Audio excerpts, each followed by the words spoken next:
What the hell? One Piece live action was supposed to be bad. Why is it good? I just saw the One Piece live action and I loved it. I had expectations and it exceeded them all.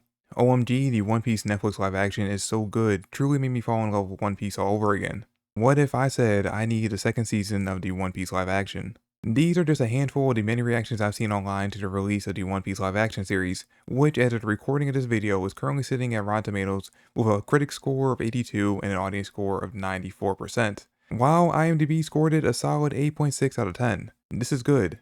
Like, this is really, really good. My biggest fear going into the release of the show was that fans of the anime and manga, which by the way, I'm a fan of both, I feel like I should probably point it out before I get into the actual review, but I feel like they would actually immediately end up panning the show for not being an exact one-to-one adaptation, which we knew it wouldn't be since the very first trailer.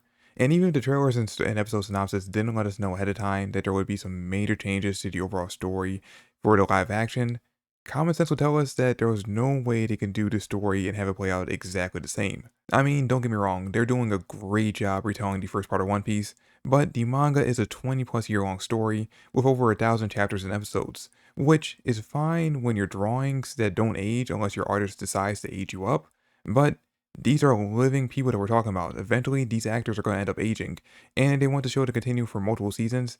They're going to have to tell the story at a much faster pace than the original manga, which means introducing plot points and characters sooner than they originally do, and running through some of these smaller early on arcs much faster, which not only works for the show and how they want to tell the story, but also works for today's audience, because these days viewers don't really have as much of an attention span as they did back when One Piece originally aired. So its slower paced storytelling really won't work here, and honestly, it only still works in the manga and anime just because of the fact that the story's been going on for so long that fans have gotten used to it and kind of wouldn't take anything else. So I really do think that the showrunner, producer, and writers behind the live action adaptation made the correct choice of condensing the East Blue Saga down to just 8 episodes. So anyway, getting into my thoughts on the show itself, as of right now, I've only seen the first 3 episodes, and I love it. I really, really love it.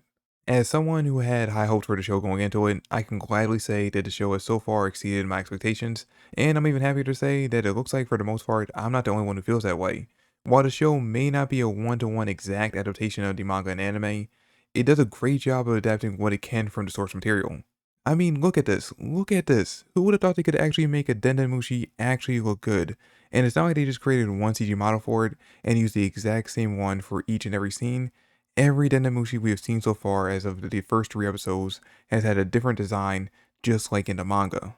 Although in the show, they did actually end up screwing this up a bit, as in the show, the Dendamushi take on the characteristics of their owner, while in the anime, I believe they are supposed to take on the appearance of the person on the other line. Even still, these snails look much better than they have any right to, and it's not only them, each member of the main cast looks incredible. From Luffy to the recently introduced Usopp, each member of the Straw Hats looks great, and they carry over the personalities and characteristics of their manga counterparts to the live action. Though admittedly, I'm not a fan of the wig they put on the actor that plays Nami.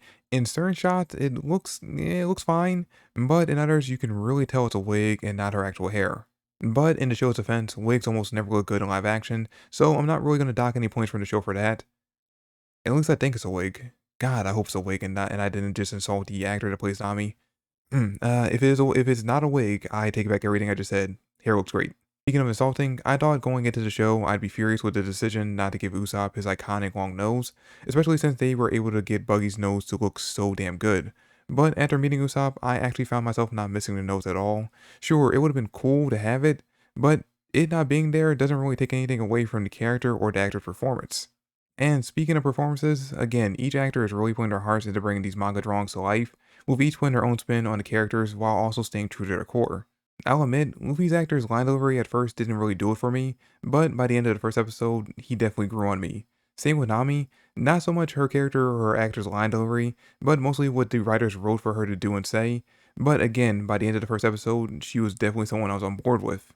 Garp, however, as of right now, I'm still not sure how I feel about him, forgetting the fact that at this point in the story, the only thing we've seen from him in the manga was his appearance in the cover story focusing on Kobe and Helmeppo joining the Marines and becoming his proteges, which speaking of which, we'll get to those two in a minute. But I'm used to Garp being just as goofy and fun as Luffy, albeit much older. He has his serious moments, but for the most part, his scenes and dialogue are usually wacky and a lot of fun, while the Garp in the show so far has been almost 100% serious and showed little to none of his goofy side.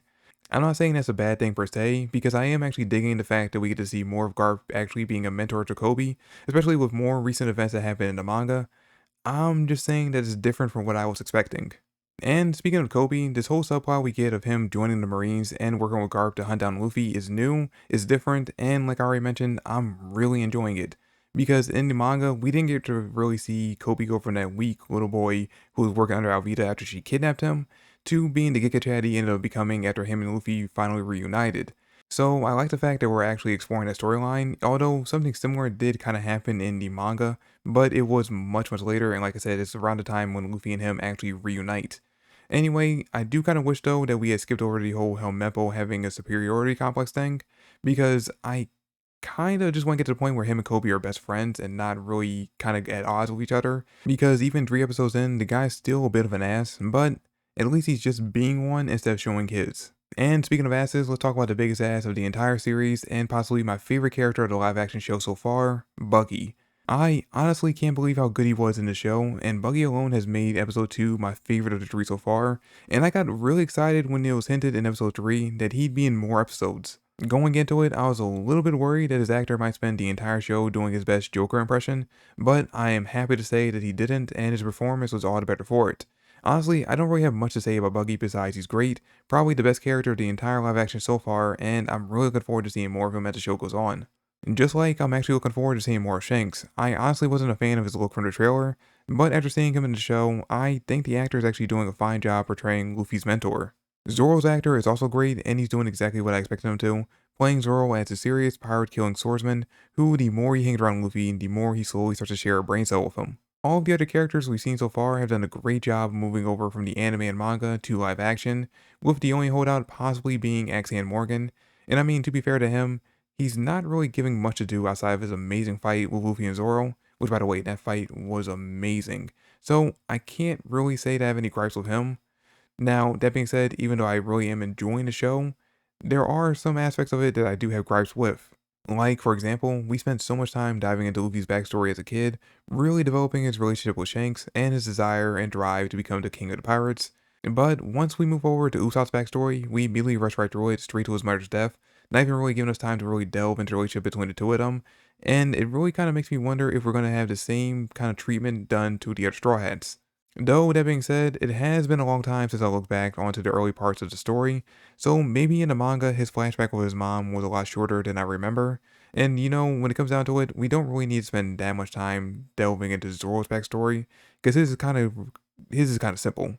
But one thing I do remember are those kids who used to follow Usopp everywhere. It seems like the show has completely written them out, which is kind of a shame, because from what I remember, they actually were kind of fun characters, and they kind of do add on to Usopp's story overall as being the only ones besides Kaya who actually like him in his entire village. But I guess they're kind of putting all their hopes on Kaya being his like sole connection to his hometown. Also, for some reason, we completely skip over revealing Axiom Morgan was a corrupt marine during his fight with Luffy, but still add in the scene of Garp arresting him, which, if you're someone who hasn't read the manga or watched the anime, that may seem like it came out of nowhere, because in the show it kind of does. Anyway, so far, those are honestly the only gripes I have with the show, and I mean, I know I'm only 3 episodes in, but as of right now, I could definitely say this has been so far the best live action adaptation of an anime I've ever seen. I mean, there are still 5 more episodes left, I think, so it could still go downhill from here, but based on the way I'm seeing people react to it online, I kind of doubt it's going to end up happening. Now, once I get through the rest of the show, I'll do another video giving my overall thoughts on season 1. I might even see if I can try to get one of my friends to join me for that one. But until then, let me know in the comment section down below what your thoughts are for the first season of One Piece live action. Did you think it was good like I do, or do you think it was hot garbage? Let me know in the comment section down below, but please, no spoilers.